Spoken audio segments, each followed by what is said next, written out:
अस्सलाम वालेकुम। ओके जी, तो अब हम द डेफ चाइल्ड का चैप्टर शुरू करते हैं, जो कि one of the most important chapter है। इसमें से एक ऐसे क्यों हमेशा आ जाता है। ठीक है, आप लोग सोच रहे होंगे कि चिल्ड्रन की हम डेफनेस अलग से क्यों पढ़ रहे हैं, क्योंकि जितने भी हमने डिसऑर्डर पढ़े हैं, जितने भी हमने चैप्टर पढ़े हैं, उसमें डेफनेस ही तो आ रही थी। ठीक है, लेकिन चिल्ड्रन को हम अलग से क्यों ले रहे हैं। आप लोगों ने हमेशा याद रखना है कि जो बच्चा पैदा हो रहा है, ठीक है, उसको तो हम गेस नहीं ना कर सकते कि वो डेफ है या नहीं है। ना ही माँ बाप इतना गौर करते हैं, ना ही डॉक्टर इतना गौर करते हैं। ठीक है, जब उसको आवाज़ देते हैं, देखते हैं कि रिएक्शन वगैरह दे रहा है कि नहीं दे रहा। ठीक है, वो सोचते हैं कि शायद उसको समझ में नहीं आ रहा, तो इस वजह से हमें रिएक्शन नहीं दे रहा। अगर वो बच्चा ऐसे ही अनरिजोल्व चला गया, मतलब उसको हमने ट्रीट नहीं किया उसकी डेफनेस को, तो वो उसका नुकसान ये होगा कि वो कभी बोल ही नहीं पाएगा। ऑब्जर्वेशन की गई, अगर पहले 5 साल के अंदर हम उसकी मैनेजमेंट नहीं करते किसी डेफ चाइल्ड की, ठीक है, तो वो अगली ज़िंदगी में बोल ही नहीं पाता। नुकसान क्या हुआ कि सिर्फ कान का मसला था। अगर अगर उसको हम बिल्कुल टाइम पे डायग्नोस कर लेते, उसकी मैनेजमेंट कर देते, ठीक है, तो उसकी पूरी ज़िंदगी अच्छी बेहतर हो सकती थी पेशेंट की। ठीक है, लेकिन सिर्फ ये मसला हुआ कि हमने उसको ऑन द स्पॉट डायग्नोस नहीं किया। तो इस वजह से चैप्टर बहुत ज़्यादा इंपॉर्टेंट है। इसमें मैनेजमेंट, इवेल्युएशन और असेसमेंट फाइंड करेंगे, कैसे बच्चे को हमने असेस करना है कि उसकी हेयरिंग का मसला चल रहा है कि नहीं चल रहा। ठीक है, सबसे पहले हम टर्मिनोलॉजी देख लेते हैं। कुछ बच्चों के लिए हम यूज़ करते हैं डेफ एंड म्यूट, या फिर डेफ एंड डम यूज़ कर रहे होते हैं, जिनको हम 90 डेसिबल का साउंड दें और उस पर भी कोई रिएक्शन ना दें। आप लोगों को पता है कि नॉर्मली जो हम बातचीत कर रहे होते हैं वो 0 to 20 डेसिबल के अंदर ही फॉल कर रही होती है। ठीक है, या फिर ऊंची आवाज़ वगैरह भी दें तो मैक्सिमम वो 20 से 40 डेसिबल तक चले जाएगी। और अगर हम स्पीकर्स पे भी आवाज़ सुन रहे हैं तो वो 60 डेसिबल या 70 डेसिबल तक की ही आवाज़ होती है। ठीक है, अब इतनी ज़्यादा आवाज़ किसी पेशेंट को दे रहे हैं, ठीक है, बच्चे को दे रहे हैं, वो बच्चा रिस्पॉन्स नहीं दे रहा, तो उसको हम कहेंगे डेफ है, मतलब उसको सुन भी नहीं रहा। ठीक है, साथ में म्यूट है, मतलब बोल भी नहीं पाएगा, सारी बात उसको सुनेगा नहीं तो बोलेगा भी नहीं। डेफ है, साथ में डम है, मतलब बोल नहीं पा रहा होगा, क्योंकि जब वो बच्चा सुनेगा तो वही तब सीखेगा ना कि कैसे बोलना है। ठीक है, लेकिन एक बात हमेशा याद रखनी है, जो उसका स्पीच प्रोड्यूसिंग अपरेटस है, जो उसके ब्रेन के अंदर है, जिससे उसकी लिपसिंग करनी है, जुबान की मूवमेंट करनी है, पीछे से सांस लाना है, ठीक है, जो प्रॉपर एक मैकेनिज्म होता है स्पीच का, ठीक है, वो बिल्कुल ठीक है। लेकिन मसला किसके अंदर है कि वो सुन नहीं पा रहा है, इनर ईयर का मसला है। उसके बाद कुछ बच्चे हो सकते हैं जिनके अंदर थोड़े डेसिबल का मतलब हेयरिंग लॉस है, मतलब 40 से 60 डेसिबल का हेयरिंग लॉस है। ठीक है, हेयरिंग लॉस तो चल ही रहा है उसके साथ, लेकिन उसके अंदर जो स्पीच होगी वो डिफेक्टिव होगी। वो किसी नॉर्मल बच्चे जैसी नहीं होगी कि बिल्कुल फर बोल रहा होगा, वैसा नहीं होगा। वो बहुत अटक अटक के बोलेगा और प्रॉपर उसकी वोकैबुलरी भी अच्छी नहीं होगी, वो नए वर्ड नहीं चूज़ कर पाएगा। ठीक है, मतलब डिफेक्टिव स्पीच होगी। और उसके बाद मैं आप लोगों को बता चुका हूँ कि पहले 5 साल बहुत ज़्यादा इंपॉर्टेंट है। पहले 5 साल के अंदर अगर हम मैनेजमेंट कर देते हैं तो बच्चे की ज़िंदगी बच जाएगी, वो पूरी ज़िंदगी बोल पाएगा। अगर पहले 5 साल गुजर गए, उसके बाद उसकी मैनेजमेंट की गई, तो उसके बाद वो सुन रहा होगा लेकिन वो बोल नहीं पाएगा। वो बेचारा, जिस आप लोगों ने कुछ लोग देखे होंगे गूंगे होते हैं, ठीक है, साथ में उनको आला भी लगा होता है, जिसको हम हेयरिंग एड कह रहे होते हैं। ठीक है, तो तब वो बेचारे वैसे बोल नहीं पा रहे होते। अगर उसकी टाइम पे मैनेजमेंट कर देते, पहले 6 मंथ के अंदर कर देते, जो कि बहुत ज़्यादा इंपॉर्टेंट है। अगर नहीं की थी, अगर पहले 5 साल के अंदर भी कर देते तो ये था कि वो माशरे को फेस कर सकता था। लेकिन अगर उसकी पहले 5 साल में मैनेजमेंट ही नहीं हुई तो उसके बाद उसकी ज़िंदगी काफ़ी मुश्किल हो जाती है। और उसके बाद ऑब्जर्वेशन की गई है, अगर हम पहले 6 मंथ के अंदर किसी बच्चे को डायग्नोस कर लेते हैं कि हाँ ये डेफ है, ठीक है, उसकी मैनेजमेंट कर देते हैं, तो देखा गया है इन फ्यूचर उसकी वोकैबुलरी बहुत ज़्यादा अच्छी होती है, फेस एक्सप्रेशन बहुत ज़्यादा अच्छे होते हैं जब बोल रहा होता है, और कॉम्प्रीहेंसिव लैंग्वेज स्किल्स होते हैं उसके। लेकिन इसके बरक्स अगर किसी बच्चे को 6 मंथ के बाद हमने डायग्नोस किया, मतलब उसके 6 मंथ गुजर चुके हुए थे, डेफिनेटली हमने डायग्नोस ही नहीं किया, 6 मंथ के बाद डायग्नोस हुआ है, तो देखा गया उसकी जो वोकैबुलरी है वो इतनी ज़्यादा अच्छी नहीं होती। ठीक है, एक्सप्रेशन भी इतने ज़्यादा अच्छे नहीं होते, और लर्निंग स्किल्स भी इतने ज़्यादा अच्छे नहीं होते, जो लैंग्वेज स्किल्स हैं, सॉरी, ठीक है, वो इतने ज़्यादा अच्छे नहीं होते उसके। तो इस वजह से पहले 6 मंथ बहुत ज़्यादा इंपॉर्टेंट है। अगर कुछ नहीं तो यार पहले 5 साल के अंदर कम से कम उसको डायग्नोस करो, ताकि वो उसकी ज़िंदगी आसान हो सके। उसके बाद हम देख लेते हैं कि एटियोलॉजी क्या होगी, कि बच्चा डेफ क्यों हो सकता है। ठीक है, सबसे पहले प्रीनेटल कॉजेज आ जाएंगे। ठीक है, प्रीनेटल कॉजेज वो होते हैं जो बच्चा अभी माँ के पेट के अंदर है तब कोई मसला बना है जिसकी वजह से वो डेफ हो गया है। वो हो सकते हैं इन्फेंट फैक्टर्स भी हो सकते हैं, वो मेटरनल फैक्टर्स भी हो सकते हैं। इन्फेंट फैक्टर मतलब कि बच्चे के अंदर ही कोई मसला मसाइल चला है, ठीक है, या फिर मेटरनल फैक्टर है कि माँ की जानिब से कोई मसला आया जिसकी वजह से बच्चा डेफ हो चुका हुआ है। ठीक है, सबसे पहले मेटरनल फैक्टर्स पढ़ लेते हैं, जो कि जेनेटिक भी हो सकते हैं, मतलब मादरी तौर पर हो सकते हैं, माँ की तरफ से जैसे फैमिली की हिस्ट्री में चलते आ रहे हैं। ठीक है, और नॉन जेनेटिक भी हो सकते हैं, जो कि एक्वायर्ड है, ठीक है, जो कि उस टाइम पे हुए जब बच्चा पैदा हो रहा था। ठीक है, उसके बाद हम देख लेते हैं कि ये सिंड्रोमिक तौर पे प्रेजेंट कर सकते हैं या फिर नॉन सिंड्रोमिक तौर पे प्रेजेंट कर सकते हैं। आप लोगों को मैंने बताया था, हम सिंड्रोम उस डिसऑर्डर को कह रहे होते हैं जिसके अंदर 5-6 सिम्टम्स मिल के आ रहे होते हैं at the same time. Non syndromic का मतलब सिर्फ हेयरिंग का मसला है, मतलब सिर्फ इनर ईयर का मसला चल रहा है, जो कि डायग्नोस करना ज़्यादा मुश्किल होता है। सिंड्रोम को तो हम डायग्नोस कर लेते हैं। सिंड्रोम में होता है, जैसे आप लोगों को पता है, कोई अगर डाउन सिंड्रोम का पेशेंट है जिसकी गर्दन छोटी होगी, बाकी वगैरह मसाइल आपने पढ़े हुए हैं, ठीक है, साथ में उसको हेयरिंग का मसला भी हो सकता है, तो उनको डायग्नोस करना आसान होता है। हाथ पाँव छोटे हैं, साथ में उसको हेयरिंग का मसला है, तो उनको डायग्नोस करना आसान होता है। लेकिन जिनका स्पेसिफिकली ईयर का मसला है ना सिर्फ, उनको डायग्नोस करना मुश्किल होता है, जो नॉन सिंड्रोमिक है, ठीक है। उसके बाद हम इनर ईयर की थोड़े सा ना ओवरव्यू ले लेते हैं एनाटॉमी का, उसके बाद आप लोगों को चीज़ें आसान होना शुरू हो जाएंगी। मैंने आपको एनाटॉमी अच्छी तरीके से पढ़ाई हुई, थोड़ा सा ओवरव्यू ले लेते हैं। सबसे पहले हमारा कोकलिया आ जाएगा, ठीक है। कोकलिया के हमारा जाके अटैच होता है सैक्यूल के साथ। सैक्यूल के बाद हमारा यूट्रिकल आ रहा होता है। यूट्रिकल के ऊपर हमारी 3 सेमी सर्कुलर कैनाल्स होती हैं, मैंने आपको पढ़ाया था, superior semi circular canal, inferior semi circular canal और लेटरल सेमी सर्कुलर कैनाल। और फिर मैंने आप लोगों को बताया था कि जो सारा का सारा स्ट्रक्चर है ना, इसका एक ही बेसिक मैकेनिज्म है, मतलब कि साइडों पे हमारा बोनी लेब्रिंथ पाया जाएगा, ठीक है, ये हमारा बोनी लेब्रिंथ होगा, ठीक है, जो बाहर से बाजारी तौर पे नजर आ रहा होगा। फिर उसके अंदर एक मेम्ब्रेनस लेब्रिंथ होगा, ठीक है। मेम्ब्रेनस लेब्रिंथ के अंदर कौन सा फ्लूइड पाया जाता था? एंडोलिम्फ पाया जाता था, ठीक है। और दोनों साइडों पे हमारा कौन सा लिम्फ था?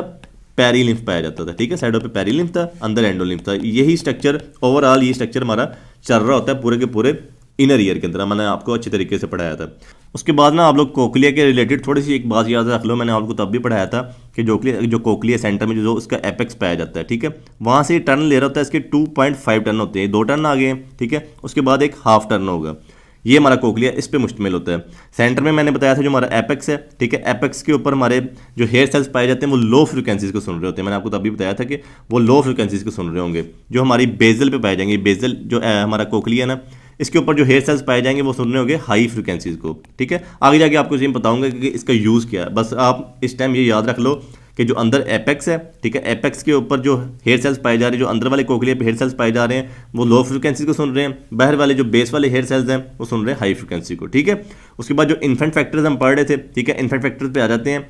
सबसे पहले उसकी टाइप आ जाएगी शीबे डिस्प्लेजिया। डिस्प्लेजिया आप लोगों ने पढ़ा होगा, जिसमें हम कहते हैं प्री कैंसरस स्टेज है, जिसके ऊपर सेल प्रोलिफरेट कर रहे होते हैं, बहुत ज़्यादा तादाद में नए सेल्स बन रहे होते हैं, ठीक है। लेकिन यहाँ पे डिस्प्लेजिया का मतलब है कि एबनॉर्मेलिटी है। एबनॉर्मेलिटी कहाँ पे आ रही है कि जो हमारा मेम्ब्रेनस लेब्रिंथ है, जो अंदर वाला ब्लूइश लेब्रिंथ है, उसका डिस्प्लेजिया आ रहा है, एबनॉर्मेलिटी आ रही है किसकी? कोकलिया और सैक्यूल की। कोकलिया मैं आपको बता चुका, ये कोकलिया है, फिर हमारा सैक्यूल आ रहा है। इन दोनों के जो मेम्ब्रेनस लेब्रिंथ है उसकी एबनॉर्मेलिटी आ रही है, ठीक है। उसके अंदर एंडोलिम्फ प्रेजेंट है, उसके अंदर तो हमारा सेंसरी ऑर्गन प्रेजेंट होता है। अगर सेंसरी ऑर्गन काम ही नहीं करेगा तो पेशेंट सुन कैसे पाएगा, ठीक है। तो इस वजह से इसको हम कोक्लियोसेक्यूलर डिस्प्लेजिया भी कह रहे होते हैं। इसमें पेशेंट सुन भी नहीं पा रहा और सैक्यूल का भी मसला आ रहा है। तो सैक्यूल मतलब लीनियर मोशन, जब हम स्ट्रेट चल रहे हैं ना, जो उसकी मोशन को कंट्रोल कर रहा है तो हमारा सैक्यूल कर रहा होता है। तो साथ में लीनियर मोशन का भी मसला आएगा। लेकिन अब बच्चा भी चल नहीं पा रहा है, इन्फेंट है, बहुत छोटा है, तो तब हमें ये महसूस नहीं होगा, सिर्फ हमें हेयरिंग का ही मसला आ रहा होगा। उसके बाद ये डिसऑर्डर है, ऑटोसोमल है, ठीक है, रिसेसिव है, नॉन सिंड्रोमिक है, इन ट्रेट है। ऑटोसोम आपको पता चल रहा होगा कि इसमें सेक्स वाले जो हमारे क्रोमोसोम है वो इन्वॉल्व नहीं है। रिसेसिव है, मतलब कि रिसेसिव ट्रेट माँ और बाप दोनों से आएंगे। जो डिफेक्टिव है तो फिर ही बच्चे को ये डिसऑर्डर होगा। उसके बाद नॉन सिंड्रोमिक है, मतलब सिर्फ हेयरिंग का ही मसला चल रहा होगा, उसके अलावा कोई मसले नहीं चल रहे होंगे। नेक्स्ट हमारा आ जाएगा एलेक्जेंडर डिस्प्लेजिया। ये मोस्टली जो ना सारे के सारे साइंटिस्ट के नेम पे, ये भी एलेक्जेंडर साइंटिस्ट का नेम है, शेबे भी साइंटिस्ट का नेम है। उन्होंने जिन्होंने डायग्नोस किया उन्होंने अपने नाम के ऊपर डिसऑर्डर का नाम रख दिया हुआ है। अब फिर डिस्प्लेजिया आ गया, मतलब एबनॉर्मेलिटी आ गई। अब एबनॉर्मेलिटी कहाँ पे आ रही है? Basal turn of membranous cochlea. मतलब ये जो हमारा कोकलिया, ये मैं आपको बताया जो मेम्ब्रेनस वाला है, जो सॉरी बेजल वाला है, इसका जो मेम्ब्रेनस होगा, ये वाली लेयर होगी, इसके अंदर मसला चल रहा है, ठीक है। अब कौन से पे चल रहा है? बेजल वाले पे। बेजल पे कौन सी फ्रिक्वेंसीज होती थी? हाई फ्रिक्वेंसी सुन रही थी। तो मतलब ये बच्चा लो फ्रिक्वेंसी को अच्छे तरीके से सुन रहा होगा, लेकिन जो हाई फ्रिक्वेंसी का साउंड होगा उसको सही तरीके से सुन नहीं पाएगा। उसके बाद नेक्स्ट हमारा आ जाएगा बिंज शिबेमैन डिस्प्लेजिया, ठीक है। फिर डिस्प्लेजिया आ गया, एबनॉर्मेलिटी आ रही है। इसमें कंप्लीट एब्सेंस होगी हमारी मेम्ब्रेनस लेब्रिंथ की। सारा का सारा जो मेम्ब्रेनस लेब्रिंथ है, जो ब्लूइश वाला मैंने बताया, इस सारे के सारे कोकलिया के अंदर, सैक्यूल के अंदर, यूट्रिकल के अंदर, सेमी सर्कुलर कैनाल के अंदर, सारे के सारे के अंदर एब्सेंट होगा। तो इसके अंदर पेशेंट के अंदर वर्टाइगो के सिम्टम्स भी आएंगे, ठीक है, आपको पता है। साथ में उसको हेयरिंग का मसला भी आएगा और सही से चल भी नहीं पाएगा पेशेंट, ठीक है, बच्चे जो मतलब डेफ चाइल्ड होगा। उसके बाद हमारा आ जाएगा माइकल एप्लेजिया, जिसके अंदर इनर ईयर होगा ही नहीं, ना ही उसके अंदर बोनी लेब्रिंथ होगा, ना ही मेम्ब्रेनस लेब्रिंथ होगा। इसके अंदर बोनी लेब्रिंथ प्रेजेंट है, सिर्फ मेम्ब्रेनस लेब्रिंथ नहीं प्रेजेंट। इसके अंदर ना ही मेम्ब्रेनस लेब्रिंथ है, ना ही बोनी लेब्रिंथ है, ठीक है। इसके अंदर हम कोक्लियर इम्प्लांटेशन भी नहीं कर सकते। इसके अंदर हम कोक्लियर इम्प्लांट करके पेशेंट को ठीक कर सकते हैं, बच्चे को ठीक कर सकते हैं, इसके अंदर कोई भी सोल्यूशन नहीं रहेगा हमारे पास। उसके बाद नेक्स्ट आ जाएगा मोंडिनी डिस्प्लेजिया, ठीक है, जिसके अंदर सिर्फ बेजल कोयल जो होगी ना वो प्रेजेंट होगी। जो बाकी के बाकी अंदर वाली कोयल है, जो एपेक्स वाली कोयल मैं आपको बताया ना, ये वाली कोयल नहीं प्रेजेंट होगी, सिर्फ ये वाली कोयल ये प्रेजेंट होगी, मतलब उसको हाई फ्रिक्वेंसी सुन रही होंगी, लो फ्रिक्वेंसीज नहीं सुन पाएंगे। मतलब 1.5 टन उसका प्रेजेंट है, बाकी जो 1 टन अंदर वाला टन है जो एपेक्स है जिसके ऊपर हेयर सेल्स प्रेजेंट है लो फ्रिक्वेंसी को सुनने के लिए, वो वाले गायब होंगे, वो प्रेजेंट ही नहीं होंगे, तो लो फ्रिक्वेंसी को पेशेंट नहीं सुन पाएगा। उसके बाद ये एक कान का मसला भी हो सकता है, यूनिलेटरल भी हो सकता है और बायलेटरल भी हो सकता है, दोनों कानों का मसला भी हो सकता है। और देखा गया कि इन पेशेंट्स के अंदर इनकम्प्लीट पार्टीशन देखी गई। मैंने आपको जब स्ट्रक्चर पढ़ाया था इनर ईयर का, तो मैंने बताया था कि जो हमारा ओसियस पैरल लैमिना जा रहा है, जो हमारी ये बोन जा रही होती है, ठीक है, यही तो डिवाइड कर रही होती है। ऊपर हमारा स्केला वेस्टिबुलाई बना होता है, नीचे स्केला टिम्पनाई, सेंटर में स्केला मीडिया बन रहा होता है। ये बोन जा रही होती है, इसी की बेस पे ही डिवीजन हो रही होती है, लेकिन यहाँ पे ये बोन ही नहीं सही तरीके से बन पाती, तो इन पेशेंट्स की ये डिवीजन भी अच्छे तरीके से नहीं होती, तो इनको हेयरिंग का बहुत ज़्यादा स्वेयर मसला चल रहा होता है। मतलब जो उसकी हाई फ्रिक्वेंसीज वो भी सुननी चाहिए थी, वो भी नहीं सुन रही होती, क्योंकि उनकी पार्टीशंस अच्छे तरीके से नहीं हुई होती। उसके बाद नेक्स्ट टाइप आ जाएगी in large vestibular duct. Vestibular duct हम किसको कह रहे होते हैं, मैंने आपको बताया था कि जो हमारा सेंटर में मेम्ब्रेनस लेबरिंथ है ना, उसको हम वेस्टिबुलर डक्ट भी कह रहे होते हैं कोक्लिया की, जिसके अंदर हमारा एंडोलिम्फ प्रेजेंट होता है। जैसे मैंने आपको मेनिया डिजीज में पढ़ाया था, उसके अंदर बहुत ज़्यादा एंडोलिम्फ भर जाता है, तो उनकी भी वेस्टिबुलर डक्ट बड़ी हो जाती है, तो इनकी भी वेस्टिबुलर डक्ट बड़ी हो जाएगी। एंडोलिम्फेटिक सैक भी बड़ी हो जाएगी, सैक पढ़ाई हुई ना आप लोगों को, जिसके अंदर हमारा ड्रेन हो रहा है एंडोलिम्फ, ठीक है, वो भी बहुत ज़्यादा बड़ी बड़ी प्रेजेंट होगी। तो इसके अंदर सेंसोरियल हेयरिंग लॉस भी आ रहा होगा, जैसे मीनियन डिजीज के अंदर आ रहा होता है, साथ में वर्टाइगो भी आ रहे होंगे। और कुछ केसेस के अंदर देखा गया कि पेरीलिम्फेटिक फिस्टुला भी देखा गया है। पेरीलिम्फेटिक फिस्टुला ये होता है कि आपको मैंने बताया कि ये पेरीलिम्फ स्पेस है, यहाँ पे हमारा पेरीलिम्फ प्रेजेंट है, तो यहाँ से कोई फिस्टुला बनेगा, एक ट्यूब बनेगी, ठीक है, वो ज्वाइन हो जाएगी हमारी अंदर वाले मेम्ब्रेनस लेब्रिंथ के साथ, तो हमारा जो अंदर एंडोलिम्फ है और पेरीलिम्फ आपस में मिक्सअप हो जाएगा, जिसकी वजह से वर्टाइगो के सिम्टम्स आएंगे, चक्कर आएंगे पेशेंट को। उसके बाद किसी पेशेंट के अंदर हो सकता है कि सेमी सर्कल कैनाल्स की मालफॉर्मेशन हो, मतलब सेमी सर्कल कैनाल बने ही ना। कौन सी वाली semi circle canal, superior and lateral, ठीक है। अगर ये दो सेमी सर्कल कैनाल नहीं बनेंगी तो आप लोग सोच रहे होंगे कि अब हेयरिंग का क्या मसला है, मतलब पेशेंट सुन क्यों नहीं पा रहा। हालांकि ये जो सेमी सर्कल कैनाल है उन्होंने तो मोशन कंट्रोल करनी होती है ना, बैलेंसिंग कंट्रोल करनी होती है, तो हेयरिंग का क्यों मसला चल रहा है आपको पता होना चाहिए। मैंने आपको बताया कि सारा का सारा स्ट्रक्चर एक ही स्ट्रक्चर है, इनके अंदर सारे के सारे अंदर ये जो हमारा एंडोलिम्फ घूम रहा है, साइडों पे पेरीलिम्फ घूम रहा है, ये सारे के सारे स्ट्रक्चर के अंदर घूम रहा है। अगर कुछ स्ट्रक्चर गायब हो जाता है, ठीक है, टूट फूट जाता है, तो बाकी स्ट्रक्चर को भी डिस्टर्ब कर देगा, जिसकी वजह से हमें हेयरिंग के मसले आ रहे होंगे, पूरा का पूरा इनर ईयर ही डिस्टर्ब हो जाएगा। उसके बाद हमारे मैटरनल फैक्टर्स आ जाएंगे, आपको मैंने इन्फेक्ट फैक्टर पढ़ा दिए। मैटरनल फैक्टर आ गए कि मदर के अंदर क्या मसला मसाइल चल रहा है। अब माँ को हो सकता है कोई इन्फेक्शन हो जाए, ठीक है, ड्यूरिंग प्रेगनेंसी इन्फेक्शन हुआ है, तो आप लोगों ने उसको याद रखना है, आपने पढ़ा होगा माइक्रोबायोलॉजी के अंदर टॉर्चिस से हम याद रख रहे थे कि टोक्सोप्लाज्मोसिस, ठीक है, फिर रूबेला वायरस आ रहा था, फिर हमारा साइटोमेगालस वायरस आ रहा था, फिर हर्पस सिम्प्लेक्स टाइप 1 और टाइप 2 आ रहा था, फिर सिफिलिस आ रहा था जो हमारा ट्रिपोनिमा पैलिडम बैक्टीरिया कर रहा होता है, ठीक है। अगर इनके बैक्टीरियल इन्फेक्शन हो, वायरस इन्फेक्शन हो या फिर फंगस के इन्फेक्शन हो, ठीक है, और वो बच्चों को भी साथ इन्फेक्ट कर दें, तो इनर ईयर की डेवलपमेंट नहीं हो पाएगी। उसके बाद कोई ड्रग्स है जो प्रेगनेंसी के दौरान ले ली है, जो ऑटोटॉक्सिक है, मतलब कान के लिए टॉक्सिक है, जैसे अमाइनोग्लाइकोसाइड आप लोगों ने एंटीबायोटिक पढ़ी होगी, ऑटोटॉक्सिक है। अगर वो बच्चे को प्लेसेंटा क्रॉस करके बच्चे को अंदर चलेगी तो बच्चे के कान की डेवलपमेंट नहीं हो पाएगी। या थैलिडोमाइड आप लोगों ने पढ़ी होगी, लेप्रोसी के लिए हम यूज़ कर रहे होते हैं ड्रग, ठीक है। तो ये भी बड़ी डेंजरस ड्रग है। इसके अंदर बच्चों के हाथ पाँव छोटे छोटे रह जाते हैं, ठीक है, फेस सही तरीके से डेवलप नहीं हो पाता, साथ में पैलेट के मसले आते हैं, जो क्लेफ्ट पैलेट है, ठीक है, और साथ में ईयर का भी मसला आ जाता है कि इनर ईयर डेवलप ही नहीं हो पाता, और साथ में बच्चा डेफ हो जाता है। नेक्स्ट हमारा आ जाएगा कि अगर कोई मदर फर्स्ट ट्राइमेस्टर मतलब पहले 3 महीने के अंदर कोई रेडिएशन को एक्सपोज होगी, उसकी वजह से उसका इनर ईयर डेवलप नहीं हो पाया बच्चे का, कुछ अदर फैक्टर इन्वॉल्व हो सकते हैं, जैसे कि आपको पता है माल न्यूट्रिशन हो सकती है, फोलिक एसिड सही मिकदार में नहीं मिला, या फिर आयरन वगैरह सही मिकदार में नहीं माँ ने लिया, तो फिर भी मसला हो सकता है। डायबिटीज़ है अगर मदर को, तो फिर भी बच्चे के अंदर ये डेफ चिल्ड्रन के मसले आ सकते हैं। फिर टॉक्सीमिया मतलब कोई बैक्टीरियल इन्फेक्शन हुआ है और उसका जो टॉक्सिन है वो पूरी की पूरी बॉडी के अंदर फैल चुका है, अगर बच्चे के अंदर जाएगा तो भी मसला मसाइल आ सकता है हमारे ईयर का, ठीक है। उसके बाद थायराइड डेफिशिएंसी हो, आपको पता है जो थायराइड हार्मोन्स हैं वो बहुत ज़्यादा ज़रूरी है हमारे इवन के एक छोटे से मसल को डेवलपमेंट के लिए भी, तो मतलब डेवलपमेंट के लिए थायराइड हार्मोन बहुत ज़्यादा ज़रूरी है। अगर थायराइड डिफिशिएंसी होगी तो बच्चा सही तरीके से डेवलप नहीं हो पाएगा। उसके बाद अल्कोहल, अगर मदर अल्कोहल इनटेक करती है तो ये ऑडिटरी सिस्टम के लिए बहुत ज़्यादा टॉक्सिक है, मतलब उसके ऑडिटरी सिस्टम को सही तरीके से बनने नहीं देगी। और भी डिफरेंट मतलब जो ऑर्गन हैं उनके लिए टॉक्सिक होती है अल्कोहल, लेकिन अभी हम स्पेसिफिकली पढ़ रहे हैं कि डेफ चाइल्ड के लिए अल्कोहल बहुत ज़्यादा ज़रूरी है। अगर माँ अल्कोहल ले रही है तो बच्चा डेफ हो सकता है। उसके बाद हमारे नेक्स्ट कॉजेज आ जाएंगे पेरीनेटल कॉजेज।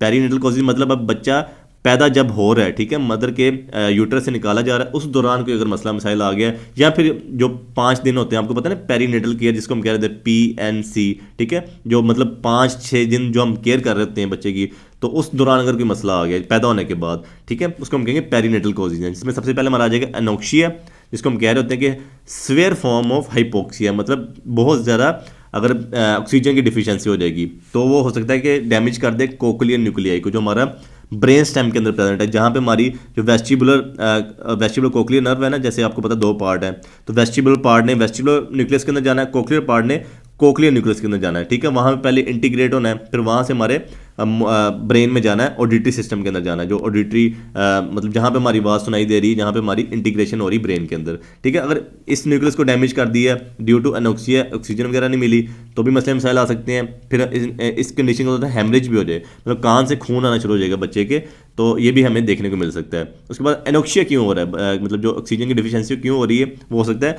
Placenta praevia. आप लोगों ने एक कंडीशन पढ़ी होगी, प्रेगनेंसी के रिलेटेड एनोमली है, मतलब जब बच्चा प्लेसेंटा नॉर्मल जगह पे प्लेस नहीं होता। आपको पता है अगर हमारा सर्विक्स है मदर का, ठीक है, तो यहाँ पे ऊपर हमारा प्लेसेंटा प्लेस हो जाता है। हालांकि नॉर्मली इसको होना चाहिए कि अगर यूट्रस है ना ये सारा का सारा, तो यहाँ पे प्लेस हो जाए, यहाँ पे प्लेस हो जाए, यहाँ पे प्लेस हो जाए, कहीं भी प्लेस हो जाए, लेकिन वो आ जाके यहाँ पे प्लेस हो जाता है जहाँ से उसने बाहर आना होता है। तो भी मसला मसाइल आ जाता है ड्यूरिंग जब बर्थ कर रहे होते हैं, जब पैदा हो रहा होता है तब मसला आता है। नॉर्मली भी ये मसले आ जाते हैं जब बच्चा 6 मंथ का 7 मंथ का होता है, तो तब भी एनोक्सिया के मसले आ जाते हैं। तो फिर इस कंडीशन के अंदर प्री मेच्योर बच्चा पैदा होता है, तो बच्चे को उस टाइम जारी बार निकालना पड़ेगा जब उसको एनोक्सिया हो गया। उसके बाद अगर प्रोलॉन्ग्ड लेबर कर दी, मतलब कि बहुत ज़्यादा दूर रहते थे हॉस्पिटल में पहुँचते पहुँचते बहुत ज़्यादा देर कर दी है, तो उसकी वजह से भी ऑक्सीजन की डिफिशियंसी हो सकती है। या फिर अम्बलाइकल कॉर्ड राउंड कर दे नेक के गिर्द, मतलब कि फांसी की तरह, जैसे बच्चे के गर्दन पे ना जो अम्बलाइकल कॉर्ड है उसकी, उसी की अम्बलाइकल कॉर्ड उसकी गर्दन के गिर्द घूम जाए तो उसको मतलब सांस बंद हो जाए। उसके बाद हो सकता है कि प्रोलैप्स कॉर्ड हो जाए, जो अम्बलाइकल कॉर्ड है वही टूट जाए। वो आपको पता है ये प्लेसेंटा, ये कॉर्ड आ रही है और ये बच्चे को यही तो सप्लाई कर रही है, ठीक है। अगर यही टूट जाएगी तो प्लेसेंटा से क्या सप्लाई जाएगी बच्चे को, तब भी ही एनोक्सिया हो सकता है, मतलब कि ऑक्सीजन की कमी हो सकती है। उसके बाद अगर कोई बच्चा प्री मेच्योर पैदा हो रहा है, मतलब कि टाइम से पहले ही पैदा हो रहा है, तो तब भी डेफनेस के मसले आ सकते हैं। या लो बर्थ वेट है, आपको पता है नॉर्मल वेट होता है 1500 से 2000 ग्राम का तो बच्चा होना चाहिए कम से कम, ठीक है। अगर इससे कम का होता है तो भी मसले मसाइल आ सकते हैं डेफनेस के। और उसके बाद बर्थ इंजरीज, मतलब जब बच्चे को पैदा कर रहे हैं, आपको पता है ना फोर्सेप्स से खींचते हैं, अक्सर आपने देखा होगा फोर्सेप, ठीक है, ये साइडों पे उसकी हेड पे डालते हैं, अगर ये बच्चा है ना, ठीक है, उसकी हेड पे डाल के इसको खींचते होते हैं, तो ये फोर्सेप्स से कोई इंजरी आ सकती है, ठीक है। ब्रेन को इंजरी आ सकती है, ब्रेन से हेमरेज वगैरह निकल सकता है और अंदर से इनर ईयर भी डैमेज हो सकता है। या फिर कोई न्यूनेटल जॉन्डिस आ जाए, तो ये आप पहले समझ लो कि न्यूनेटल एज कौन सी होती है। आप लोगों ने पढ़ा होगा कि जब बच्चा पैदा होता है पहले से एक दिन से लेकर उसको हम 7 दिन तक कह रहे होते हैं कि न्यू बॉर्न बेबी है, ठीक है। फिर 7 दिन से हम 28 दिन तक कह रहे होते हैं कि ये न्यू नेट है, ठीक है। फिर अब जब बाकी 1 साल तक उसको हम इन्फेंट कह रहे होते हैं, 1 ईयर तक इन्फेंट कह रहे होते हैं। अब ये 7 से 28 दिन तक कोई जॉन्डिस हो जाए, मतलब कि जॉन्डिस आप लोगों ने पढ़ा कि बिलीरोबिन बहुत ज़्यादा हो जाए। बिलीरोबिन नॉर्मली लीवर ने एक्सक्रीट करना होता है बॉडी से, ठीक है। अगर वो एक्सक्रीट नहीं हो रहा है, बिलीरोबिन 20 मिलीग्राम से ज़्यादा हो चुका हुआ है बॉडी में, ठीक है। जो बिलीरोबिन है ना वो हमारा टॉक्सिक है, किसके लिए, न्यूक्लियस के लिए। जो आपको ऊपर न्यूक्लियस पढ़ा चुका है ना, जो हमारा कोक्लियर न्यूक्लियस है, कोक्लियर न्यूक्लियस तबाह हो जाएगा तो पेशेंट सुन नहीं पाएगा। उसके बाद न्यूनेटल मेनिंजाइटिस हो जाए। आप लोग सोच रहे हो कि अब मेनिंजिस का इन्फेक्शन हो रहा है तो इनर ईयर के क्यों मसले बन रहे हैं। आपको पता है मेनिंजिस का जब इन्फेक्शन होगा तो मेनिंजिस के अंदर CSF प्रेजेंट है, ठीक है। तो जो हमारा पेरीलिम्फ है, जो आपको बताया पर हमारा साइडों पे पेरीलिम्फ पाया जा रहा है ना, ये पेरीलिम्फ है, सेंटर में एंडोलिम्फ है, ठीक है। ये हमारा एंडोलिम्फ आ गया, ठीक है। सेंटर पे साइडों पे पेरीलिम्फ प्रेजेंट है, तो पेरीलिम्फ बेसिकली हमारा है CSF ही है, ठीक है। तो CSF वाला इन्फेक्शन वहाँ से गुजरेगा और हमारा इस जगह पे एंटर हो जाएगा, इनर ईयर में आ जाएगा, तो इनर ईयर को तबाह बर्बाद कर देगा, जिसकी वजह से भी डेफनेस के मसले आ सकते हैं। उसके बाद कोई सेप्सिस हुई, पूरी बॉडी के अंदर इन्फेक्शन फैल के अगर वो ईयर के अंदर चला गया तो भी डेफनेस आ सकती है। उसके बाद time spent in neonatal ICU, ठीक है। अगर कोई बच्चा ICU में था, ठीक है, उसके दौरान भी कोई मसला आ सकता है जिसकी वजह डेफनेस हो जाए। उसके बाद ऑटोटॉक्सिक ड्रग्स, ठीक है, जब हम कोई ड्रग दे रहे हैं, एंटीबायोटिक दे रहे हैं, सेप्सिस के लिए दे रहे हैं मिसाल के तौर पे, या मेनिंजाइटिस के लिए दे रहे हैं, ठीक है। आपको पता है ना बैक्टीरियल मेनिंजाइटिस भी होते हैं जो बच्चों के अंदर बहुत ज़्यादा कॉमन है, तो उसके लिए अगर हम एंटीबायोटिक दे रहे हैं, माइनोग्लाइकोसाइड दे दिए, तो ऑटोटॉक्सिक है, कान के लिए डेंजरस है, तो बच्चे के कान को तबाह बर्बाद कर देगी, इसकी वजह से डेफनेस हो सकती है। उसके बाद हमारे आ जाएंगे पोस्ट नेटल कॉजेज, मतलब जब बच्चा पैदा हो चुका हुआ है, ठीक है, उसके बाद क्या मसला आ सकता है। तो कुछ जेनेटिक भी हो सकते हैं। जेनेटिक ये है कि पहले साल में प्रेजेंट कर सकते हैं, अगले 2 साल में भी कर सकते हैं, या फिर बच्चा जब अडल्ट होगा तो तब वो प्रेजेंट करें कि हाँ बच्चा अब डेफनेस की तरफ जा रहा है। फैमिली हिस्ट्री पॉजिटिव थी, तो इसके बाप अजदाद थे, ठीक है, उनके अंदर भी ऐसे हुआ था कि मतलब जब वो 19 साल से ऊपर हुए थे उनके अंदर डेफनेस के मसले आने शुरू हो गए थे, ठीक है। तो मतलब फैमिली हिस्ट्री पॉजिटिव हो सकती है, जेनेटिक कॉज भी हो सकता है। उसके बाद नॉन जेनेटिक कॉजेज वही जो अडल्ट्स में आ रहे होंगे, कोई वायरल इन्फेक्शन हुआ, कोई मीजल्स मम्स का इन्फेक्शन हुआ, कोई मेनिंजाइटिस हुआ, ठीक है, कोई इंसेफ्लाइटिस हुआ, मतलब ब्रेन की इन्फ्लेमेशन हुई, ब्रेन का कोई इन्फेक्शन हुआ, उसने इनर ईयर को डैमेज कर दिया, ठीक है। फिर स्क्लेटरी ओटाइटिस मीडिया, जो मैं आप लोगों को पढ़ा चुका हूँ, ओटाइटिस मीडिया विद इफ्यूजन, इसके अंदर बहुत ज़्यादा इफ्यूजन बन रही होती है। सिक्रीशन हो रही होती है, अगर वो मिडिल ईयर के अंदर सिक्रीशन हो रही है, उसने अगर इनर ईयर को इन्वॉल्व कर दिया तो इनर ईयर भी तबाह बर्बाद हो सकता है, ठीक है। तो मतलब हेयरिंग लॉस के मसले आने शुरू हो जाएंगे, कोई ट्रॉमा हो गया, टेम्पोरल बोन टूट गई, ठीक है, या कोई मिडिल ईयर की सर्जरी वगैरह हुई है, ठीक है, उसकी वजह से इनर ईयर डैमेज हो गया है, या फिर कोई नॉइस इंड्यूस्ड डेफनेस। तो आप लोगों को पता है ना कि जो लोग फैक्ट्री वगैरह में काम करते हैं, मशीनों पे काम करते हैं, तो बहुत ज़्यादा आवाज़ सुनते रहते हैं, उनके जो हेयर सेल्स होते हैं ना, आपको पता है हेयर सेल्स अंदर पाए जाते हैं खोखली के अंदर, वो हेयर सेल्स डैमेज हो जाते हैं, जिसकी वजह से सुन नहीं पाते, तो नॉइस इंड्यूस्ड डेफनेस भी आ सकती है बच्चों के अंदर। That's all for etiology of the deaf child. इंशाल्लाह नेक्स्ट वीडियो में हम पढ़ते हैं evaluation and assessment of hearing in deaf child.